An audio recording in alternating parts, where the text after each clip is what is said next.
The Hogwarts Express, a scarlet serpent coiling through the emerald landscape of the Scottish Highlands, was nothing like the E, F, or 7 train Peter Parker was used to.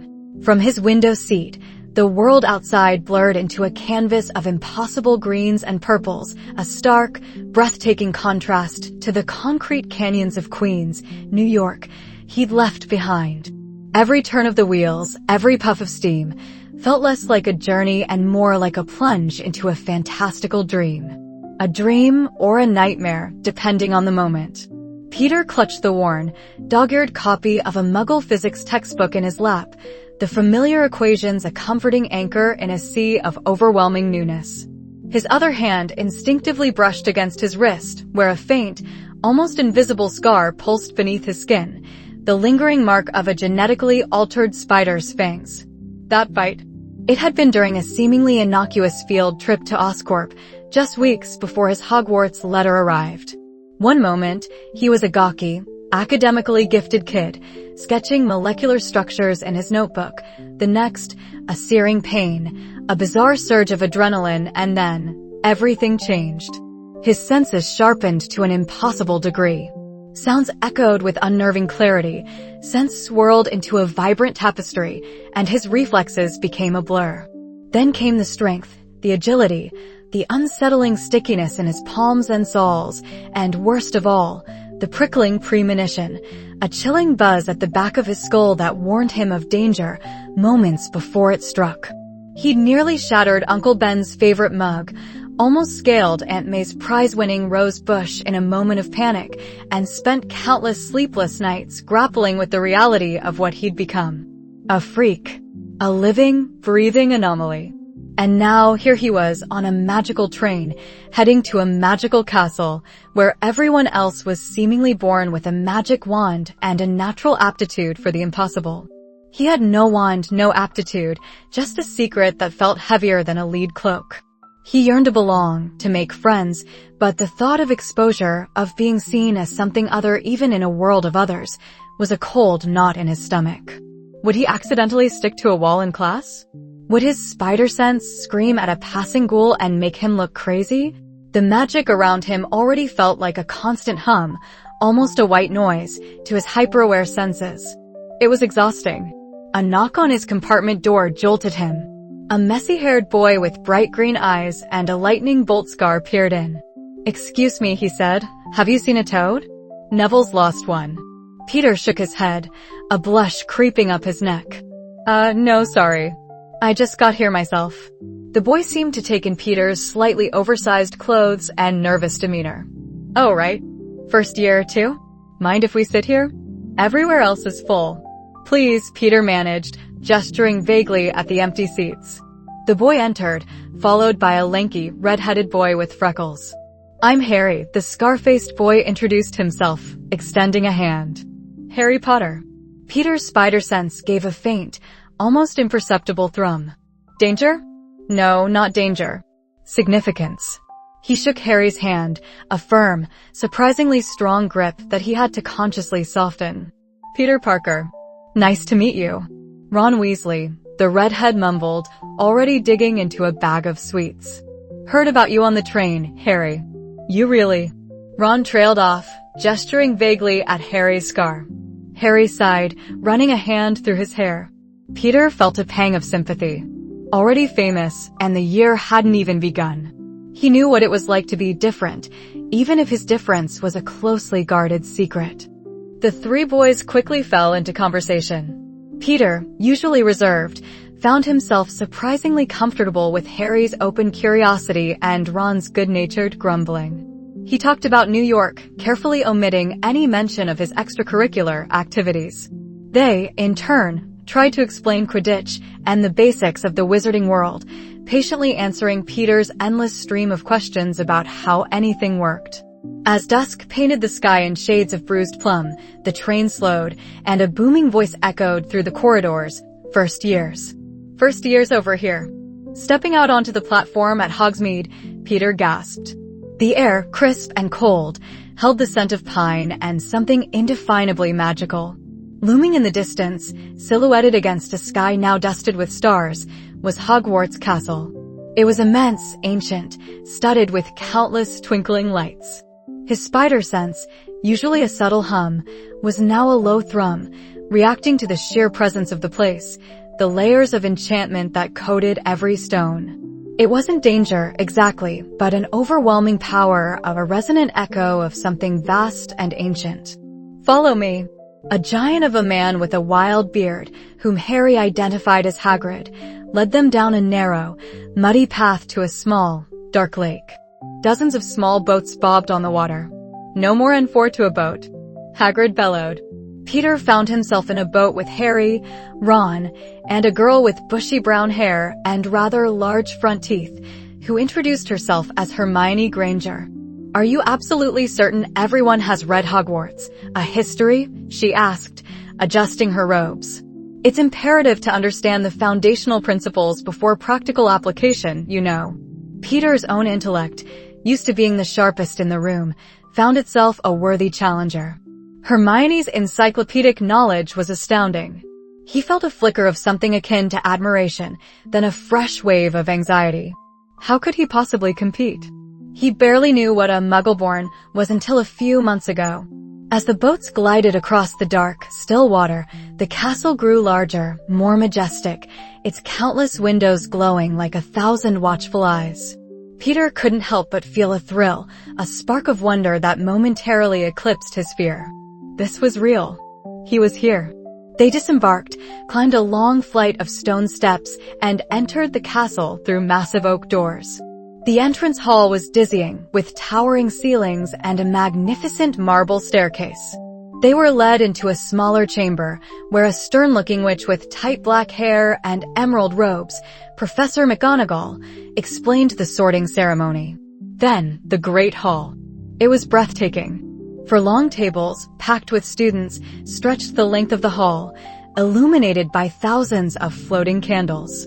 The enchanted ceiling mirrored the starry night sky above, making it feel as if they were dining outdoors. Peter's spider sense gave a gentle, pleasant thrum. The sheer density of magical auras, the joyful energy, the quiet hum of spells, it was beautiful, in a way he hadn't thought possible. But then came the anxiety. The stool, the frayed, patched hat. One by one, students were called forward. He watched Harry go, the hat taking an agonizingly long time before finally Gryffindor. Ron followed, and with barely a pause, Gryffindor. Then Hermione, Gryffindor. His turn came. Parker, Peter. Peter's heart hammered against his ribs.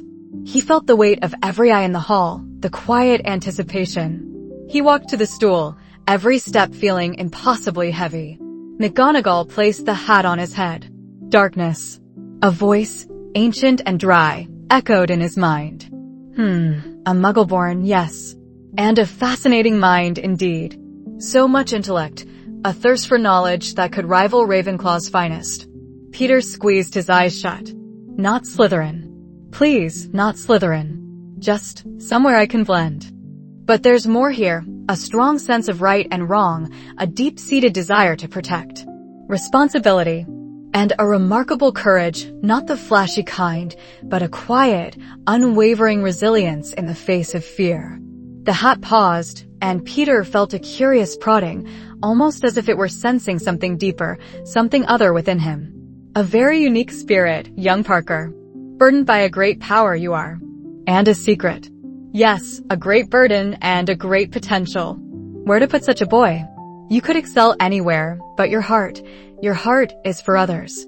Your bravery, though hidden, is clear.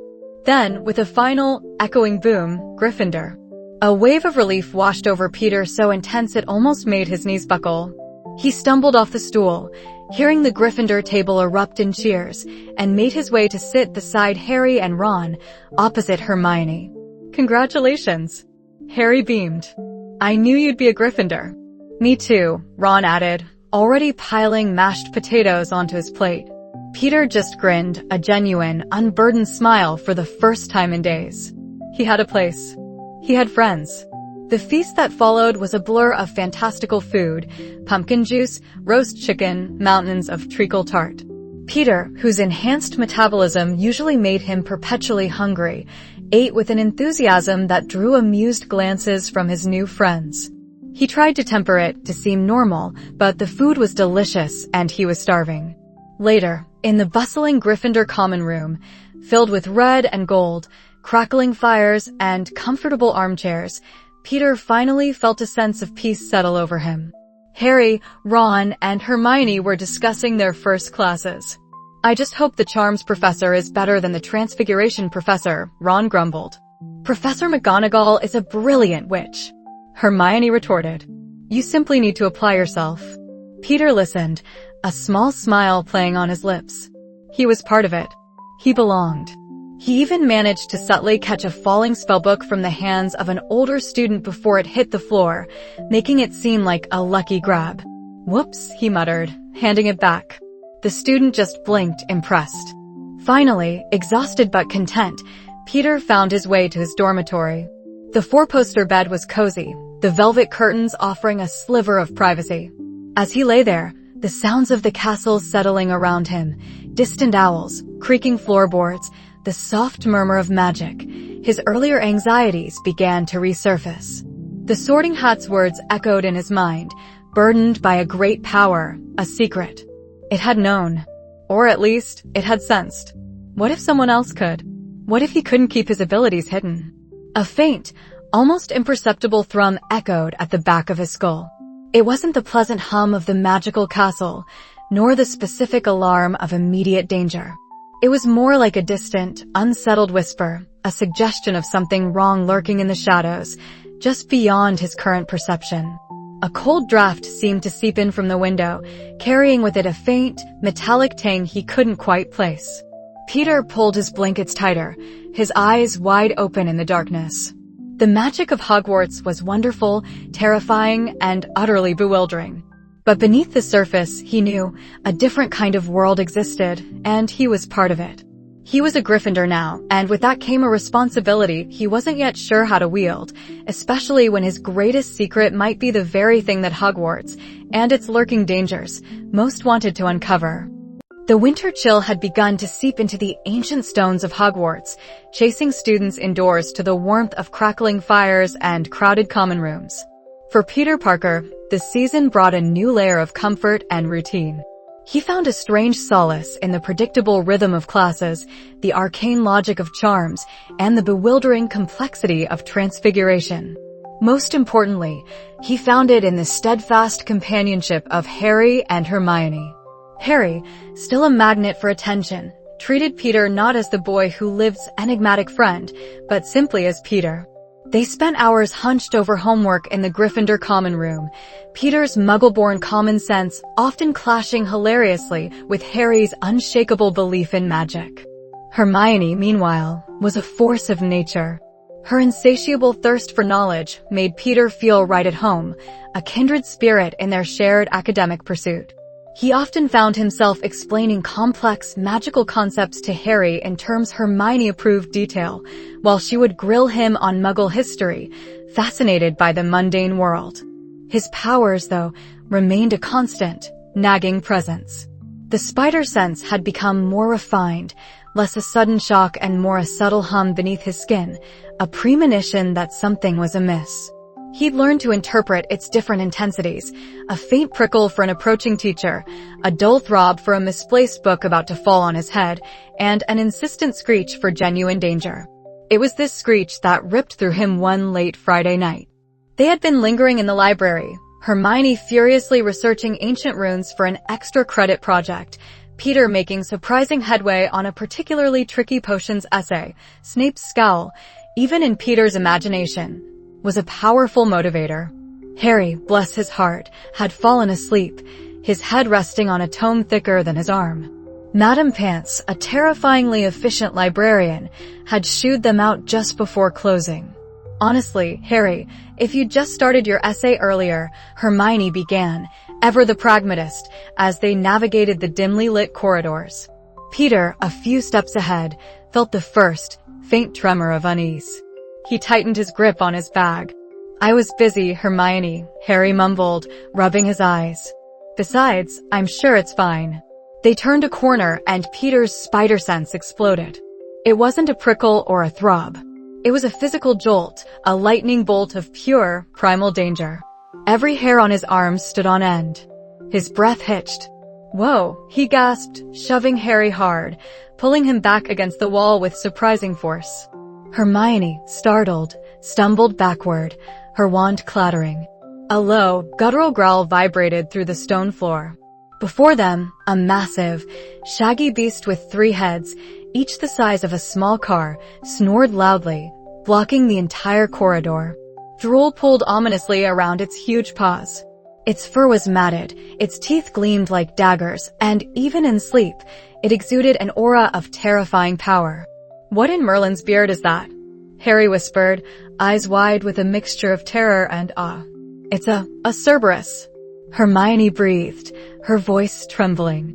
"From Greek mythology. But what's it doing here?" One of the beast's heads twitched. Its eyelids fluttered open, revealing yellowed, bloodshot eyes.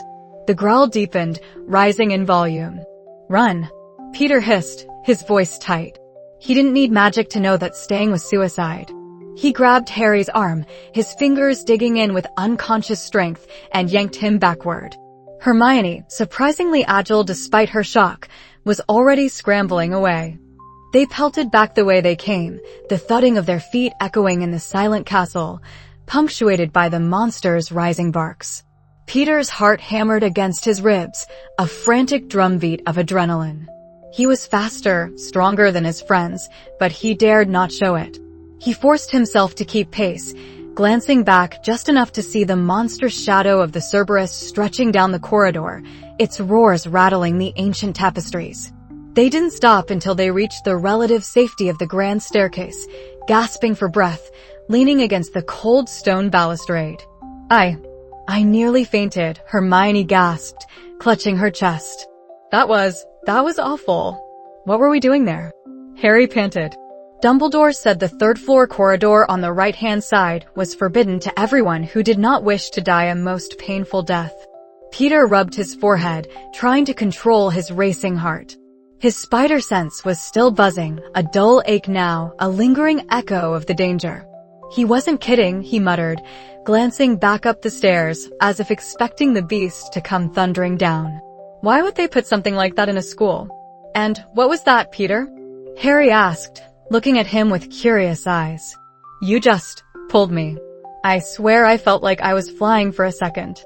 You're really strong. Peter swallowed, his mind racing for an excuse. Adrenaline, I guess, he mumbled, trying for a dismissive shrug. My dad always said I had quick reflexes. Must have just reacted. It wasn't entirely a lie. Adrenaline definitely helped. But it didn't account for the subtle tremor of the wall where his fingers had dug in, or the way Harry had practically bounced off him. Hermione, ever the rationalist, seemed to accept it. Yes, it must have been adrenaline, she said, though a tiny furrow remained between her brows. But Harry's right. Dumbledore warned us. There must be something incredibly important in there for them to put a 3-headed dog to guard it. The thought was chilling, yet exhilarating. Peter's internal alarm bells had screamed danger, but a new, more subtle hum had begun. Mystery. This was a puzzle, a problem, and despite the terror, a strange corner of his mind was already trying to solve it. The next day, the forbidden corridor became the trio's most obsessive topic of conversation. Over breakfast, during breaks between classes, even whispering in the common room after curfew, they dissected every detail. It must be guarding something important, Hermione reiterated, tapping her quill against a roll of parchment. Something that needs absolute protection. But what? Harry wondered. And why at Hogwarts? Is it dark magic? Peter's spider sense twinged at the mention of dark magic, but it wasn't the full-blown warning he'd felt near the dog. It was more like a subtle pressure, a distant shadow. He found himself scanning the faces around them, his eyes lingering on Professor Quirrell, who seemed to shrink deeper into his turban even when no one was looking. He'd noticed Quirrell's peculiar stammer, but also the way the man occasionally seemed to watch them, a flicker of something unsettling in his eyes. Later that week, while traversing a particularly crowded corridor, Peter's spider sense flared faintly, warning him of a precarious stack of books about to topple from a passing Hufflepuff's arms. Without thinking, he instinctively reached out, his hand moving with lightning speed, catching the entire stack midair before they could crash to the floor. "Whoa, Peter. Nice catch." Harry grinned. The Hufflepuff stammered, "Thanks.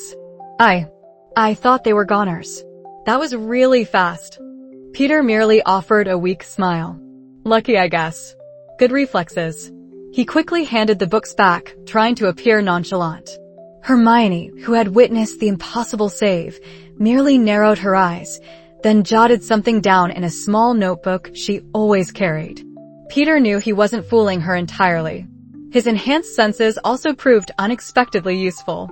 In potions, he could hear Snape's quiet, acid whispers to Neville from across the dungeon, or the precise fizzing of a potion that indicated it was about to boil over, allowing him to subtly nudge a classmate's cauldron away from disaster. He even found himself picking up snippets of conversation from professors in distant corridors, their voices carrying with unnatural clarity. One afternoon, as they walked past the staff room, Peter's hearing suddenly sharpened. He caught a distinct exchange. "The stone Severus? Are you truly certain?" It was Professor McGonagall's voice, hushed and urgent. "Potter is a liability, Minerva," Snape's cold baritone replied. "And Quirrell, the man is a blithering fool, a danger to us all." The word stone resonated with Peter. He remembered Nicholas Flamel, a name he'd seen in Hermione's copious notes for their history of magic class. He was rumored to have created the Philosopher's Stone, a legendary artifact. Could it be that stone? The one that granted immortality? A prickle of alarm went through Peter. This wasn't just a random monster. This was something significant, something powerful enough to warrant a Cerberus. And Snape, a constant source of discomfort for Peter's spider sense, though never the full-blown scream of danger that Quirrell sometimes evoked, seemed to be involved. That evening, Peter brought it up in the common room. "I overheard McGonagall and Snape talking about the stone," he said quietly to Harry and Hermione, who were huddled over a chessboard. Hermione gasped, nearly knocking over a rook. "The Philosopher's Stone? Peter, are you sure?" "I'm positive," Peter insisted. "And they mentioned Quirrell, too." Harry's face darkened. "Quirrell? But what would he want with it? He seems so scared of everything." "That's what's suspicious," Peter said, the faint hum of his spider sense intensifying slightly as he thought of Quirrell. "He's almost too scared. It feels off." Peter knew what fear looked like, and Quirrell's constant trembling felt less like genuine terror and more like an elaborate act. When Peter's spider sense flared around Quirrell, it wasn't a gentle hum like with Snape, but a sharp, insistent jolt, a warning of deeper malice. "So," Hermione said, her eyes gleaming with renewed purpose, "the three-headed dog is guarding the Philosopher's Stone, and someone is trying to steal it. And Snape and Quirrell are involved somehow." "Snape's definitely on Dumbledore's side, though," Harry argued. "He might be trying to stop Quirrell." Peter wasn't so sure. His spider sense always reacted to Snape with suspicion, a sense of guardedness, but around Quirrell, it was different. It was a cold dread, a feeling of venom lurking beneath the surface. He couldn't quite articulate it, but the two men felt like completely different kinds of threats. The next few weeks passed in a flurry of whispered conjectures. They pieced together scraps of information, Hermione poring over every book on ancient artifacts, Peter's senses picking up on subtle cues. They heard gossip about break-ins at Gringotts, about a suspicious package moved from Vault 713, which Peter recalled Hagrid mentioning, and about the ever-present rumor of the dark forces returning. Then, one evening, after a particularly arduous potions lesson where Snape had taken points from Gryffindor simply for breathing, Peter saw it. He and Harry were hurrying back to the common room when they noticed Snape limping away from the forbidden corridor, clutching his leg. He disappeared into a darkened alcove, but not before Peter's sharp eyes caught a glimpse of an angry, red bite mark on his ankle, suspiciously canine in nature. Peter's spider sense gave a sharp, definitive thrum. Someone had tried to get past the dog. Someone had been hurt. And Snape, the supposed protector of the stone, was trying to hide it. This wasn't just speculation anymore. This was tangible proof. "Harry," Peter whispered, pulling him into a shadowed doorway. "Did you see Snape? His leg?" Harry's eyes widened. He was limping, and there was something on his ankle, a bite. The dog, Peter confirmed grimly. He was trying to get past Fluffy. Hermione, catching up to them, saw the serious expressions on their faces. What is it? Peter looked from Harry's determined face to Hermione's anxious, but resolved one. They were in this together, whether he liked it or not. And his powers, despite the risks, were clearly going to be indispensable. I think, Peter said slowly, the weight of a monumental decision settling in his gut, that Professor Snape isn't just involved anymore. I think he's actively trying to steal the Philosopher's Stone. The words hung in the air, a chilling realization that solidified their purpose. The three friends exchanged a look, a silent pact. The game, it seemed, had just gotten very real. The winter chill had finally released its grip on Hogwarts, allowing the first tentative buds of spring to pierce the damp earth outside. Yet, for Peter Parker, the internal frost of anxiety remained stubbornly in place. Weeks had passed since their discovery of Fluffy and the Forbidden Corridor, but the mystery of the Philosopher's Stone had only deepened, growing heavier with each passing day. His spider sense, once an occasional jolt, had settled into a low, constant thrum beneath his skin, an unsettling hum that vibrated most fiercely whenever Professor Quirrell stammered past in the corridors.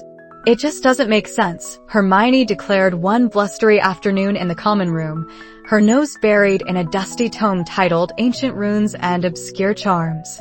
Harry sat opposite her, polishing his new Nimbus 2000 with a furious energy that betrayed his impatience. Peter, perched on the armrest of an ancient armchair, pretended to be engrossed in his charms textbook, but his ears were tuned to Hermione's every word, and his mind was a whirling vortex of possibilities and dread. What doesn't make sense, Hermione? Harry grunted, buffing a particularly stubborn smudge. Professor Snape. Why would he be trying to steal the stone? Every book I've read about him suggests he's a formidable wizard, yes, but also Dumbledore's most trusted asset. And if he were trying to steal it, why put a three-headed dog in the way? He could just disarm it.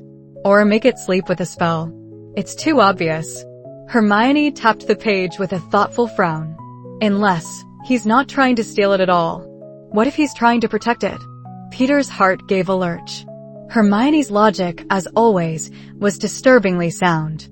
It made a horrifying kind of sense. If Snape was protecting it, then who is the real threat? His eyes instinctively flicked towards the portrait hole, as if Quirrell himself might suddenly burst in. His spider sense gave a subtle, warning prickle. But who else would want it? Harry mused, putting down his broom. We heard Snape muttering about the stone at Halloween. And he was trying to get past Fluffy when we found them. Precisely, Hermione countered, pushing her spectacles up her nose. He was injured. He tried to get past Fluffy, yes, but perhaps not to steal the stone, but to check on it. Or to stop someone else.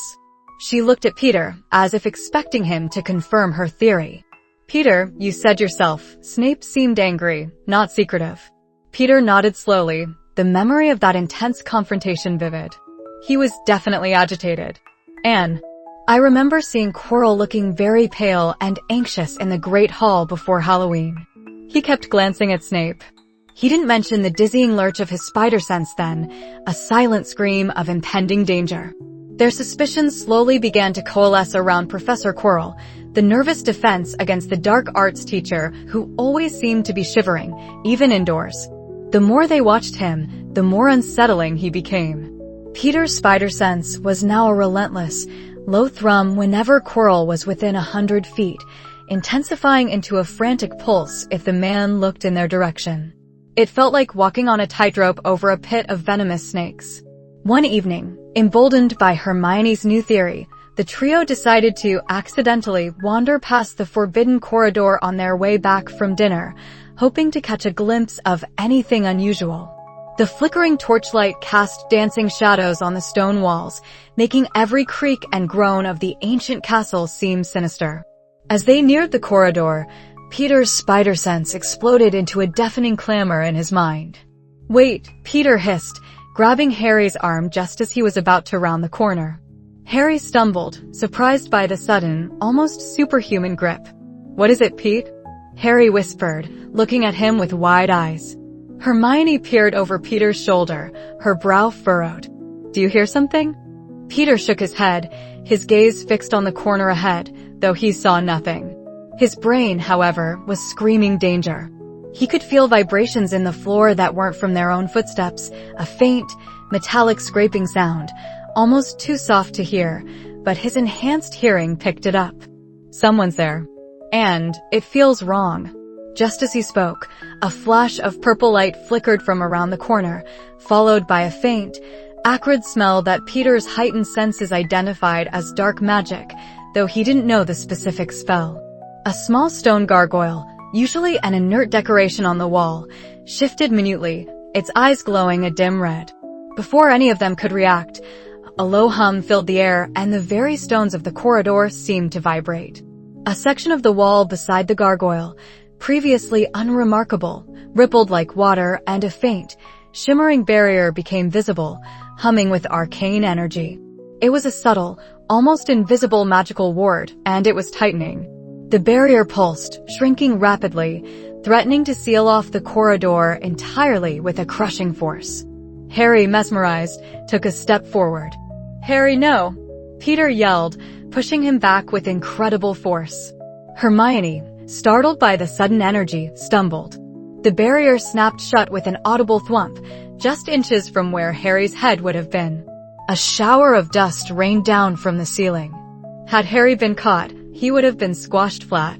Harry stared at the now solid wall, his face pale. What was that?" Hermione, recovering from her stumble, gasped. It was a defensive charm. A very powerful one, by the looks of it. It would have crushed anyone in its path. "How did you know, Peter?" Her voice held a note of awe, mixed with suspicion. Peter swallowed hard, his heart hammering. He had reacted without thinking, his powers overriding his caution. I just had a bad feeling. A really bad feeling. And I heard a strange sound. He tried to make his explanation sound as mundane as possible, but the impossibility of his reaction hung heavy in the air. "We should go. Now." He could feel the residual magical energy, still crackling. Someone was definitely active here. They retreated quickly, their earlier bravado replaced by a chilling sense of dread. Peter's mind raced. He had almost exposed himself. His powers were getting harder to control, to conceal, especially when his friends were in danger. A few days later, a cryptic note arrived at the Gryffindor table during breakfast. It was an official-looking parchment, adorned with the elegant script of a seasoned wizard. "Mr. Parker," it read, "Professor Dumbledore would like a word with you at your earliest convenience. His office, 6 o'clock this evening. Lemon drops will be provided." Peter's blood ran cold. Dumbledore. Had he seen? Had someone reported him? The entire day passed in a blur of apprehension. He barely registered his classes, his mind replaying the corridor incident, the frantic scramble to hide his superhuman speed and strength. At 6 o'clock, Peter found himself standing before the gargoyle guarding Dumbledore's office, heart thumping. "Sherbet lemon," he croaked, remembering the password. The gargoyle sprang aside, revealing a spiral staircase. Peter ascended, his palms sweating. Dumbledore's office was even more astounding than he'd imagined, a circular room filled with ancient, whirring instruments, silver spindly devices, and countless leather-bound books. Dumbledore himself sat behind a magnificent, claw-footed desk, his long silver beard gleaming in the soft light. His blue eyes, usually twinkling, held a deeper, more perceptive glint as Peter entered. Peter, do come in." "Lemon drop." Dumbledore offered a bowl of the candied fruit. Peter, feeling ridiculously childish, took one. "Thank you, Professor," he mumbled, trying to keep his voice steady. "No need for such formality, my boy. Do sit. I merely wish to have a chat. You've had quite an eventful first year, haven't you?" Peter felt a knot tighten in his stomach. "I suppose so, sir." Dumbledore smiled, a gentle, knowing expression. "Indeed. Making fast friends, excelling in your studies, and navigating certain peculiarities of the castle." He paused, his gaze seeming to pierce right through Peter. "Hogwarts has a way of revealing the unique threads that weave its tapestry, wouldn't you agree?"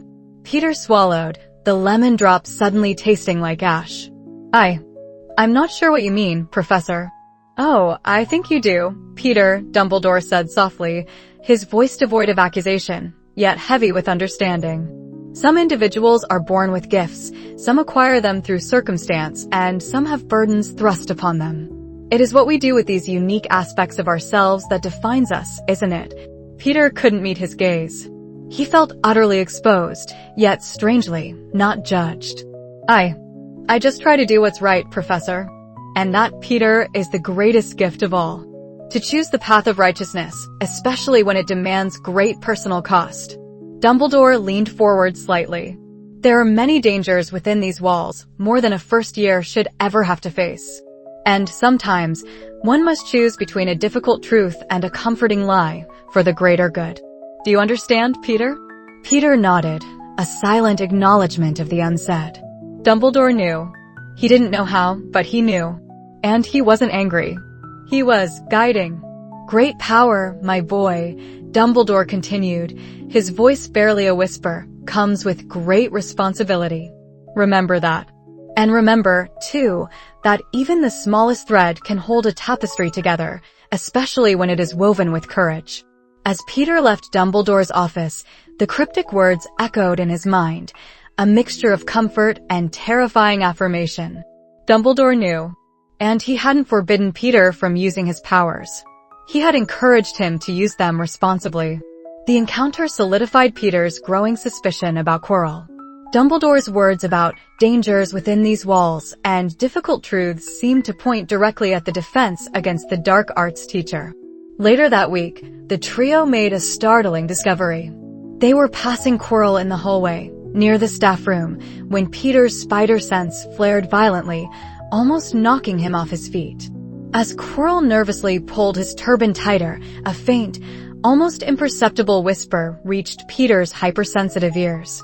It was a guttural, hissing sound, not from Quirrell himself, but seemingly from the turban, too low and distorted for Harry or Hermione to pick up. But Peter heard it, a faint, chilling suggestion of two voices. One was Quirrell's, whining. The other, cold as death, sounded like a snake. Just then, Peter noticed Quirrell subtly brush against a large, decorative tapestry depicting a medieval wizarding duel. As Quirrell continued on his way, Peter saw it, a faint, almost invisible scorch mark on the tapestry, as if a thread of dark magic had just grazed it. "Did you see that?" Peter whispered, grabbing Harry and Hermione. "See what?" Harry asked, looking confused. "Quirrell," Peter hissed, his spider sense still screaming. The tapestry. And I heard something. A whisper. Hermione's eyes widened. A whisper? What kind of whisper? Like, two voices. And one sounded like a snake. Peter shuddered, the memory of his first year in Queen's, the feeling of a cold presence, returning. He just burned the tapestry. Look, it's faint, but it's there. And it feels like evil. Hermione gasped, her gaze fixed on the scorched thread. Dark magic, she breathed. And a whisper. Harry, remember what the legends say about he who must not be named? He was a parselmouth. He could speak to snakes. A chilling realization dawned upon them, connecting their disparate clues into a terrifying mosaic. It wasn't Snape trying to steal the stone. It was Quirrell. And he wasn't alone. Peter's spider sense throbbed, a relentless siren in his brain. Quirrell wasn't just suspicious. He was a walking, breathing threat, and whatever entity whispered from beneath his turban was planning something terrible. The stone wasn't just in danger. It was an active target, and its protection was crumbling. They had to act. Now, the silence of the castle halls after curfew was a living thing, thick with ancient magic and hushed secrets. Peter, Harry, and Hermione moved like wraiths, their footsteps swallowed by the worn stone.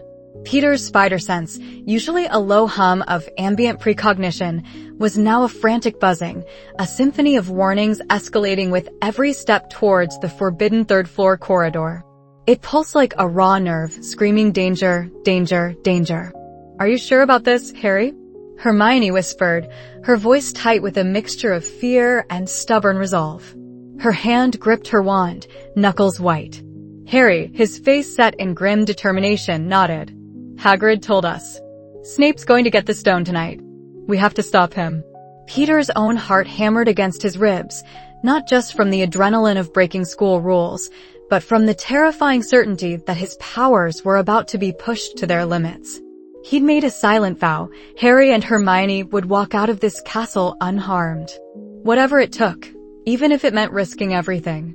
They reached the door, already slightly ajar, a testament to whoever had already passed through. A low, mournful music drifted from within, barely audible. Peter's senses screamed giant dog.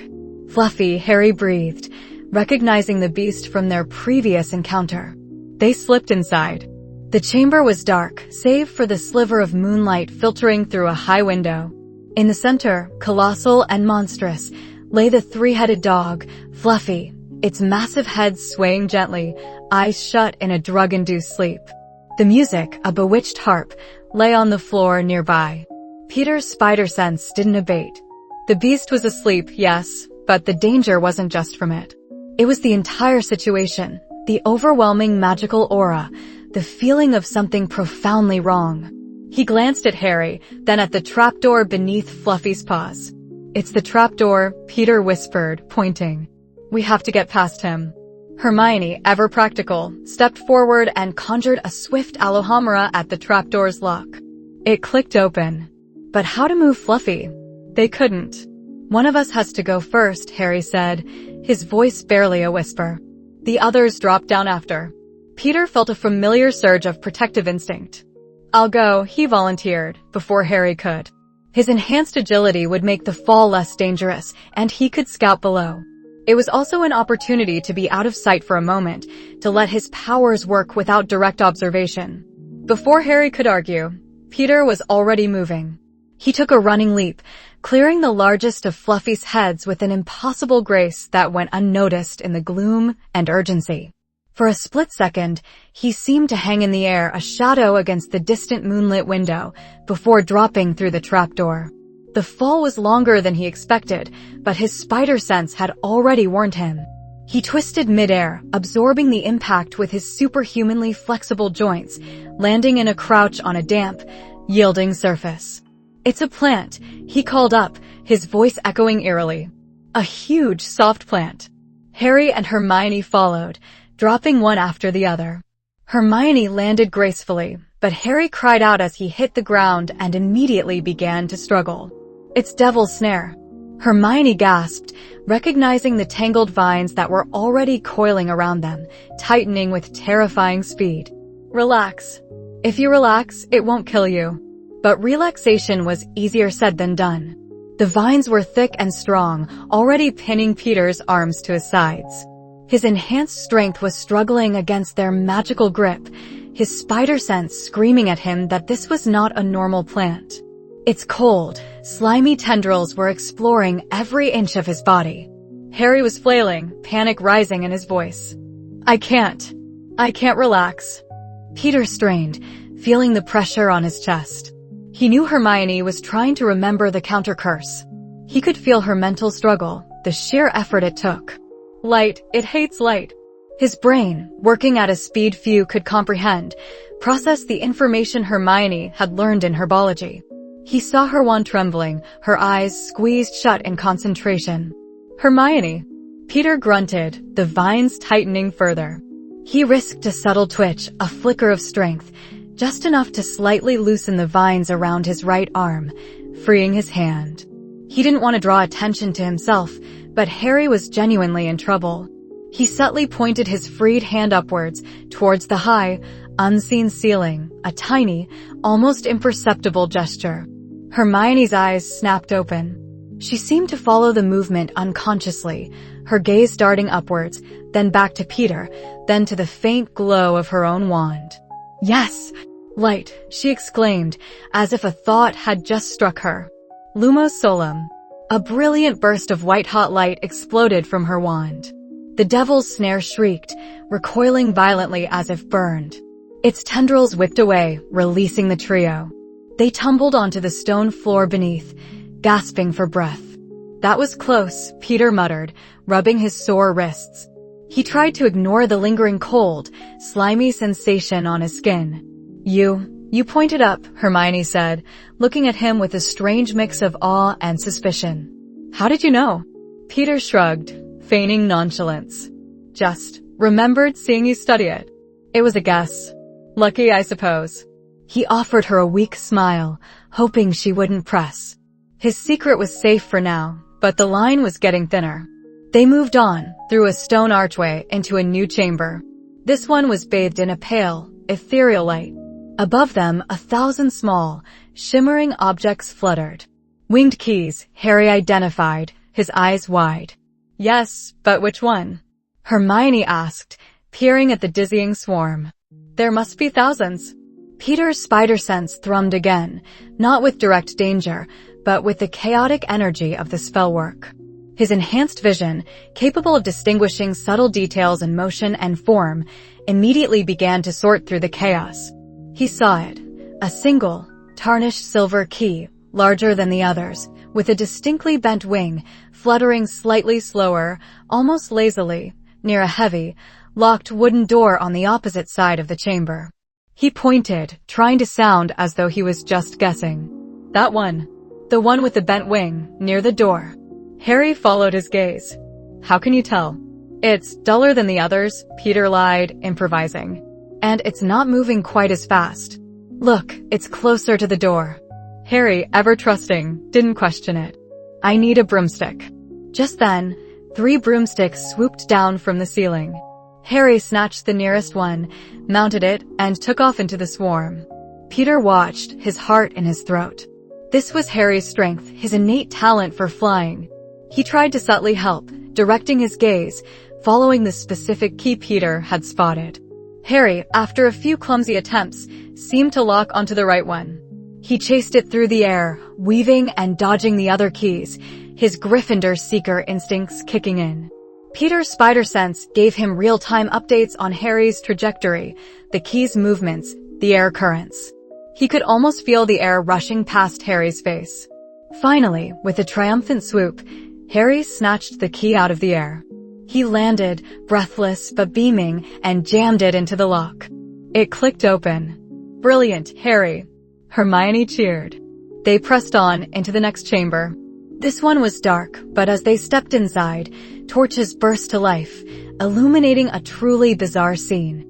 A giant chessboard, with pieces taller than they were, stood before them, fashioned from black and white stone. We have to play our way across, Ron's voice stated, surprisingly calm. He stepped forward, his eyes gleaming with the thrill of the challenge. This is Snape's doing. Professor McGonagall's, probably. Peter's spider sense gave a sharp, alarming spike. This wasn't just a game, it was deadly. The pieces were enchanted to move and attack with lethal force. We'll be the black pieces, I think, Ron declared, surveying the board. He carefully chose his position, a knight, then directed Harry to take a bishop and Hermione a rook. Peter stood at the edge, a pawn, feeling a wave of inadequacy. His powers couldn't help here directly, not without exposure. This was a battle of wits and strategy, not strength or agility. The game began. Ron, to Peter's surprise, was a natural. He moved with a quiet confidence, his brow furrowed in concentration. The giant pieces crashed and smashed into each other with terrifying force, shards of stone flying. Peter flinched at every impact, his spider sense screaming whenever a piece was about to be destroyed, anticipating the crushing blow. Knight to e5.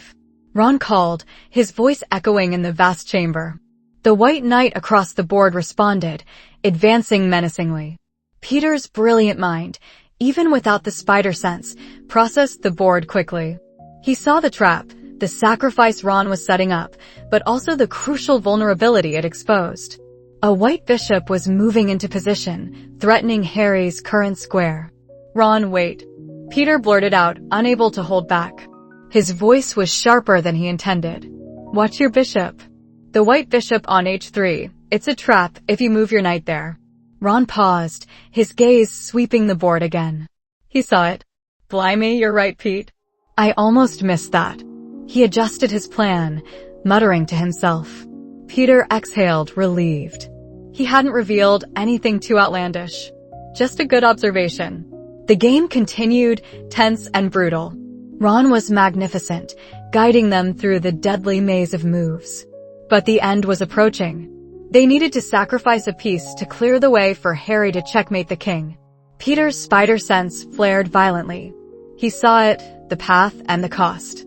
Ron was eyeing his own knight, the one he currently occupied. "I have to go," Ron said, his voice quiet but firm. "Knight to H3. It's the only way. You two go on, get the stone." "No," Hermione cried, tears welling in her eyes.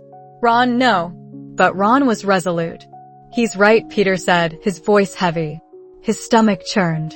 He could try to use his strength to block the attacking queen, to somehow absorb the blow, but it would be so obvious, so impossible to explain.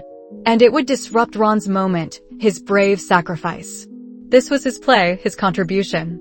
Peter could only stand there, helpless, watching his friend walk towards almost certain unconsciousness. He felt the pain, the regret, the helplessness of his secret. "Go on, Harry. You're the one who needs to go," Ron said, a small, brave smile on his face. He took a deep breath. Knight to H3. The White Queen, a towering, furious figure, swung her sword. Peter instinctively tensed, his body screaming at him to intervene, to rush forward, to push Ron out of the way. But he held back, a profound sense of self-control overriding his instincts. He couldn't. Not now. The risk was too great, the explanation impossible. Ron crashed to the floor with a sickening thud, unconscious. "Ron!" Hermione sobbed, rushing to his side.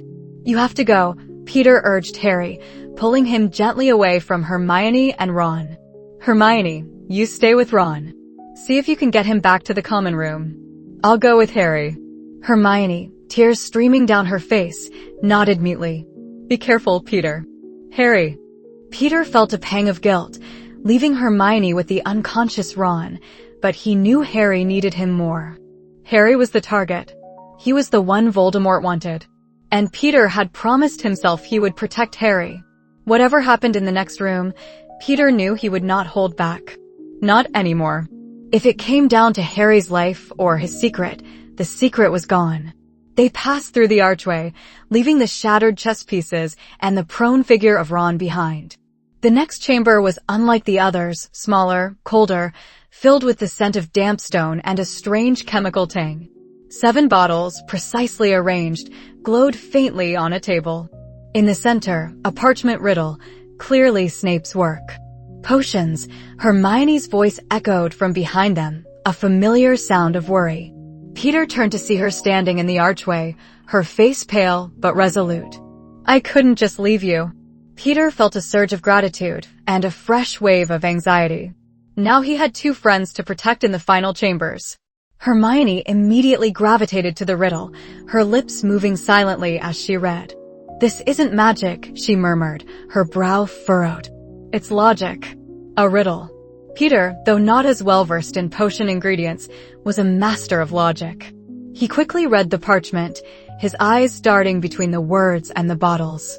His spider sense, oddly, was quieter here, replaced by the deep hum of his own intellect at work.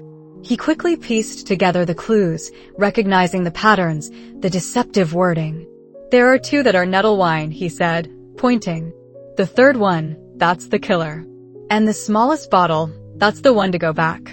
The first and second on the right are both safe, for different reasons." Hermione's eyes widened, following his rapid deduction. "You're right. Among the 7, for our poison, 1 will send you back and only 2 will get you through. So, the one on the left, that's for getting through the black fire." She picked up a small, dark bottle.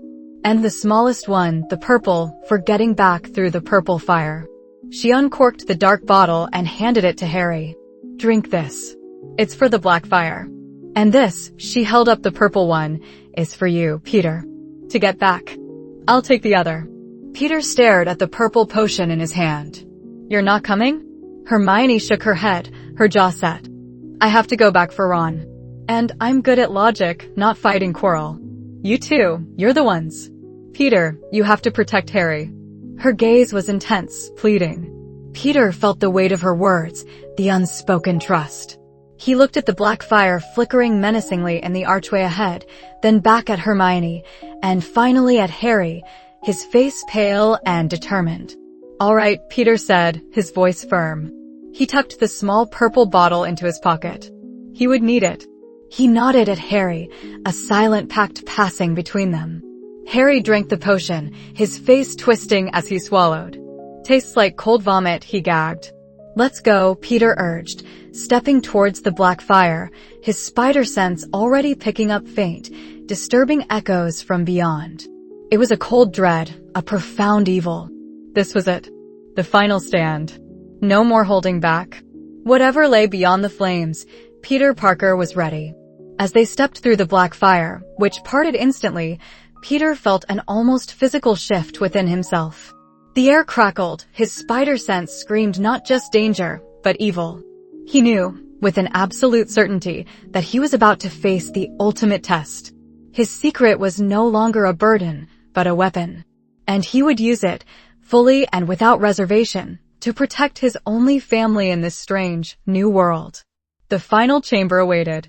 The flickering violet flames of Snape's potion trap seemed to mock Peter, a wall of pure magical fire separating Harry from the danger ahead. Hermione's voice, a desperate, fading plea, echoed in his ears. "Go back, Peter, go back." But Peter's spider sense, a frantic buzzing beneath his skin, wasn't just screaming about the flames. It was shrieking about what lay beyond, about Harry, about a looming, ancient evil. Fear, cold and sharp, still pricked at him. The thought of expulsion, of Aunt May and Uncle Ben's disappointment, of losing this fragile new life he'd found, it was a heavy weight.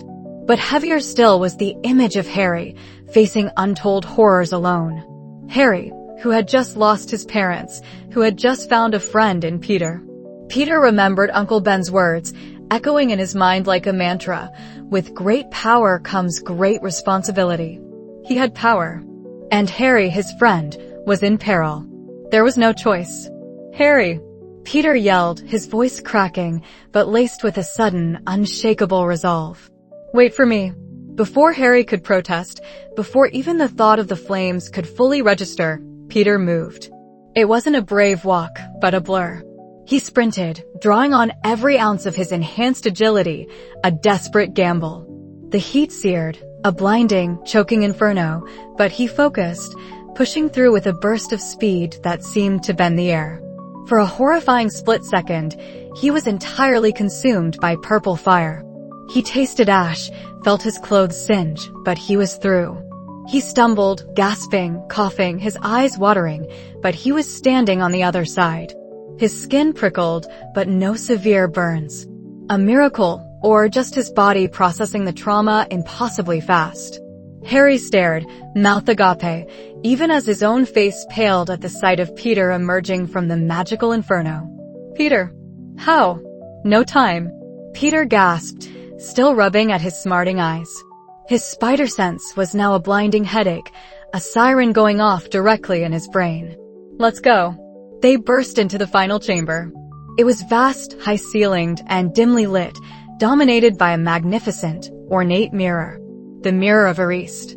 And standing before it, his back to them, was Professor Quirrell. His turban seemed to throb, an ugly, almost alive presence.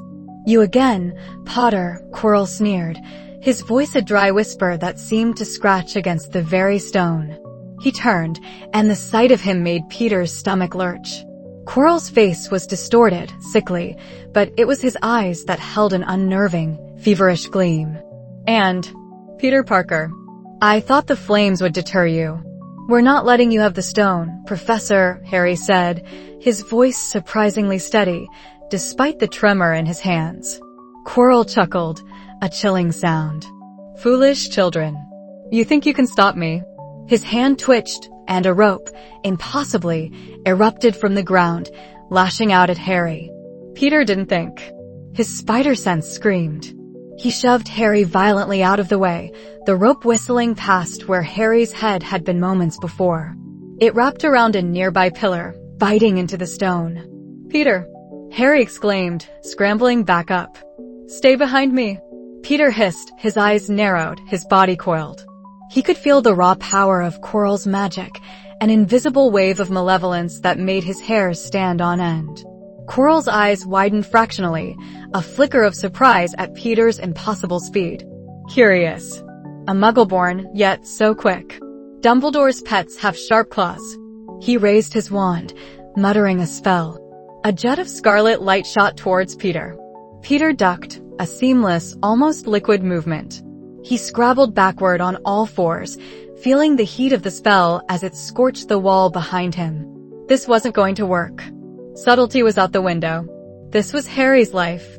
"Listen to me, Harry," Peter whispered urgently, his eyes still fixed on Quirrell. "He wants the stone, but he can't get it from the mirror. It only shows what you truly desire.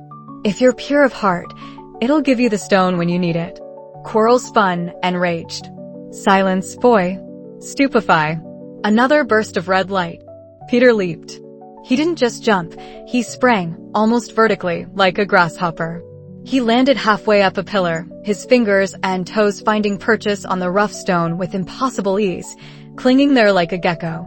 Harry gasped. Quirrell froze, his wand hand dropping slightly. What in Merlin's name? From his perch, Peter could see Quirrell's face clearly. It was contorted not just with anger, but with something else, utter confusion, a hint of fear. And then a deeper, colder voice, not Quirrell's own, seemed to echo from the turban itself. What is this, anomaly? Not magic, yet powerful. That was Voldemort. Peter's blood ran cold. Don't waste time on me. Peter yelled, a desperate bluff, hoping to distract. Harry, the mirror. Harry, seeing Peter clinging to the pillar, seemed to finally snap into action. He turned to the mirror, staring into its depths. Quirrell roared, a sound of pure fury, and fired a rapid succession of spells at Peter. Peter scrambled, a spider across a web. He darted up the pillar, then along the ceiling, defying gravity, narrowly avoiding a stinging hex that exploded against the stone where his hand had been a second ago. This was terrifying, exhilarating. He was moving faster, thinking clearer than ever before. Every muscle screamed, but he felt alive. The stone, Potter, where is it? Quirrell shrieked, ignoring Peter for a moment as he focused his fury on Harry. Tell me. Harry was staring into the mirror, his eyes wide. I see it, he cried, a small, red stone appearing in his reflections pocket. He reached into his own pocket and gasped. I have it. Quirrell shrieked again, turning fully towards Harry. Give it to me, Potter. Crucio. The unforgivable curse. Peter's spider sense went into overdrive, a deafening klaxon. He couldn't let that hit Harry. He dropped from the ceiling, a controlled dive, landing between Quirrell and Harry with a thud that echoed in the chamber. He didn't have a wand. He had to use what he had. As the green flash of light soared towards Harry, Peter lunged, tackling Quirrell around the waist with a force that sent them both sprawling. The curse went wide, harmlessly striking the wall. Quirrell let out a choked cry, his turban askew. He flailed, trying to bring his wand to bear, but Peter's enhanced grip was like steel bands. He felt Quirrell's bony elbow slam into his jaw, but Peter barely registered it. He twisted, using his superior strength to pin Quirrell's wand arm to the ground. You insolent Muggle. Quirrell gasped, spittle flying.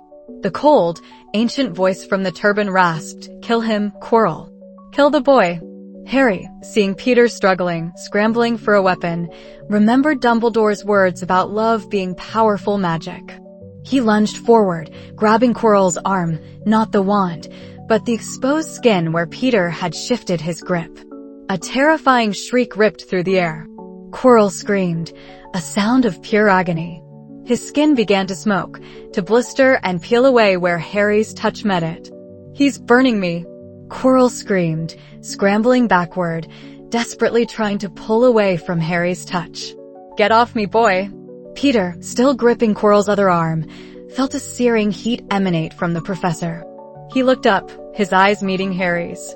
Harry, determined, held on, his hand firmly pressed against Quirrell's face. The turban, meanwhile, was starting to unravel, exposing something grotesque beneath. A second face, pale and snake-like, pressed against the back of Quirrell's head, twisted in a silent, furious snarl. Voldemort. Peter felt a surge of cold terror, but also a renewed burst of protective fury. He used his strength one last time, yanking Quirrell away from Harry, throwing him with surprising force against the base of the Mirror of Erist. Quirrell let out a final, ear-splitting shriek as his body collapsed, smoke pouring from him. Harry stumbled back, his face white, staring at the rapidly decaying form. The turban fell off, revealing the truly horrifying sight of Voldemort's spectral face, clinging to Quirrell's dying body, shrieking impotent rage. The ghostly face detached, a wisp of black smoke, and soared directly at Harry. "Harry, look out!" Peter yelled, his voice raw. He had no wand, no magic. But he did have speed. He launched himself, intercepting the black wisp of energy. It hit him like an ice blast, 1,000 shards of pure darkness piercing his skin, clawing at his mind. Peter roared, a primal, guttural sound, his body convulsing as he felt the essence of Voldemort try to rip through him. His spider sense shrieked, his enhanced physiology fighting back against the intrusion. He staggered, fighting the overwhelming urge to crumple. The darkness recoiled, unable to fully take hold, sensing a resilience, an alien nature it couldn't comprehend. With a final, furious hiss that reverberated in Peter's very bones, it dissipated, swirling into nothingness. Peter felt his knees, gasping, shaking uncontrollably. The chamber was silent. Only the heavy thud of his own heart and Harry's ragged breathing filled the air. He looked up. Harry was staring at him, utterly bewildered, the Philosopher's Stone clutched in his hand. Then, a soft light filled the chamber. Albus Dumbledore, his eyes twinkling with an uncanny knowingness, stood in the doorway. He looked at the smoking remains of Quirrell, then at Harry, and finally, his gaze settled on Peter, who was slowly, shakily, getting to his feet. Dumbledore's smile was slight, almost imperceptible. A most athletic display, young Mr. Parker. And rather unconventional. Peter felt a blush creep up his neck. His secret. It was out. Or at least, mostly out. Dumbledore knew. He could feel it in the headmaster's gaze, a profound understanding that pierced straight through his carefully constructed lies. Harry, still stunned, finally found his voice. "Professor Dumbledore. Peter, he was amazing. He just ran through the fire and climbed the walls, and he fought Quirrell." Dumbledore nodded slowly, his eyes still fixed on Peter. "Indeed, Harry. Mr. Parker has a unique talent for problem-solving." He stepped further into the chamber, his presence immediately calming the frayed nerves in the room. Perhaps a unique brand of Gryffindor heroism, wouldn't you say? Peter felt a strange mix of terror and relief. The stone was safe. Harry was safe. He had done what was right, consequences be damned. But what were those consequences? Dumbledore knew. What would he do? He looked at Harry, whose face was still a mask of wonder and dawning questions. Peter had just shown his closest friend everything, the weirdness, the powers, the burden he carried. He didn't know if Harry would understand, or be scared, or even disgusted. But Harry's eyes held no fear, only a profound, odd gratitude. Peter knew his life at Hogwarts, and indeed, his life itself, had just irrevocably changed. He was no longer just the brilliant, introverted Muggle-born. He was something more, something different. A Gryffindor, yes, but a Gryffindor with a secret no longer quite so secret. A hero who had found his own, impossible way to fight for what was right. And as Dumbledore led them out, Peter couldn't help but wonder, what other extraordinary responsibilities would this unique place now demand of him?